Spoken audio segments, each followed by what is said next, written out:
ரூமியோட இந்த ஃபேமஸான கோட் இருக்கு என்னன்னா, as you start to walk on the way appears. அப்படின்னா என்னன்னா, நீ நடக்கும்போது தான் உனக்கு பாதை தெரிய ஆரம்பிக்கும் அப்படின்ட்டு. இது எவ்வளோ உண்மையான கோட் தெரியுங்களா?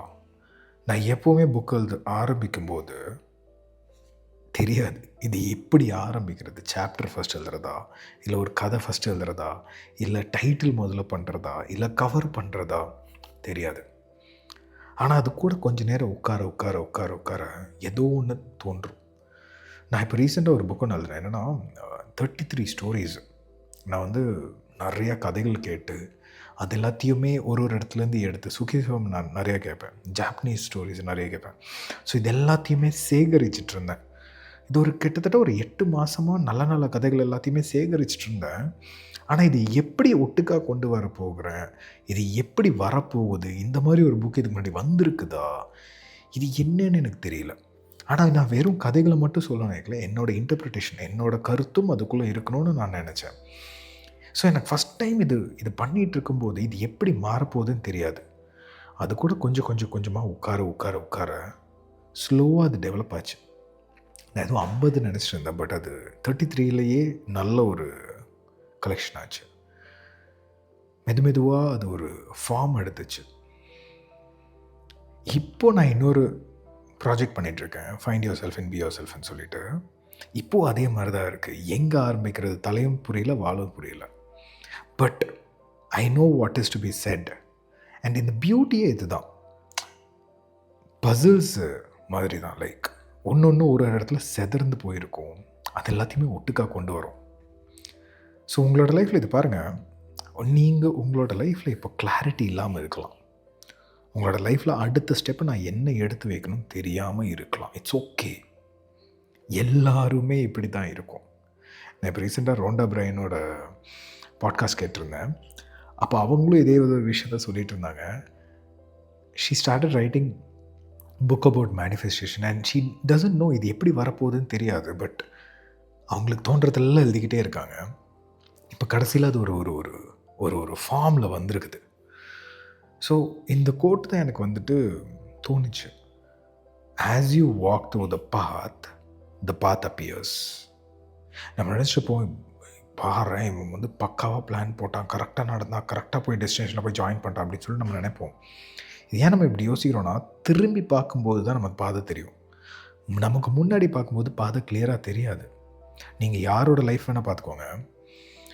அவங்களோட லைஃப்பை இப்போ நீங்கள் திரும்பி பார்த்தீங்கன்னா, பார்த்தியா இது பண்ணால் ஏ பண்ணால் பி பண்ணால் சி பண்ணால் அதனால தான் இப்போ டிக்கு வந்திருக்கான் அப்படின்னு நீங்கள் நினைக்கலாம். ஆனால் அவன் அந்த பொசிஷனில் இருக்கும்போது அது ஏன்னு அவனுக்கு தெரியாது, பின்னு தெரியாது, அடுத்து சி தான் போகிறோன்னு தெரியாது. It all happened because he walked through it. நீங்கள் உங்களோட லைஃப்பில் இந்த ஃபிலாசபி இப்போ எடுத்துக்கோங்க.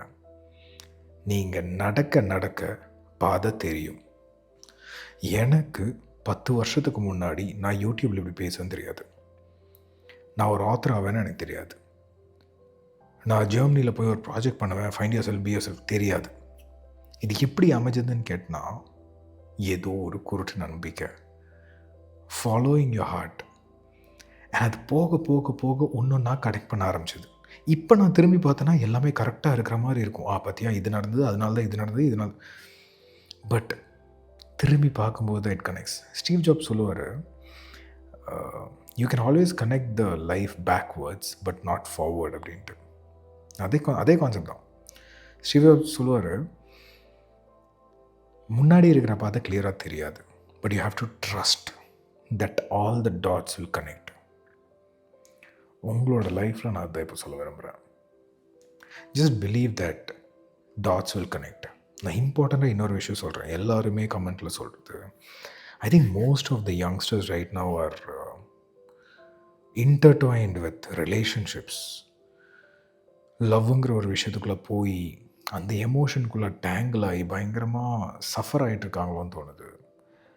தயவு செஞ்சு spend time for your self.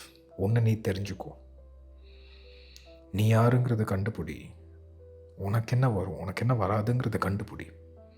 Relationship important தான், போகலாம், தப்பு கிடையாது. பட் இன்னொரு பர்சனை சந்தோஷப்படுத்துறதுக்கு முன்னாடி உன்னை நீ சந்தோஷப்படுத்துறது எப்படின்ட்டு புரிஞ்சுக்கும். உன்னை பற்றி நிறையா தெரிஞ்சுக்கோ இன்னொருத்தவங்களை பற்றி புரியறதுக்கு முன்னாடி.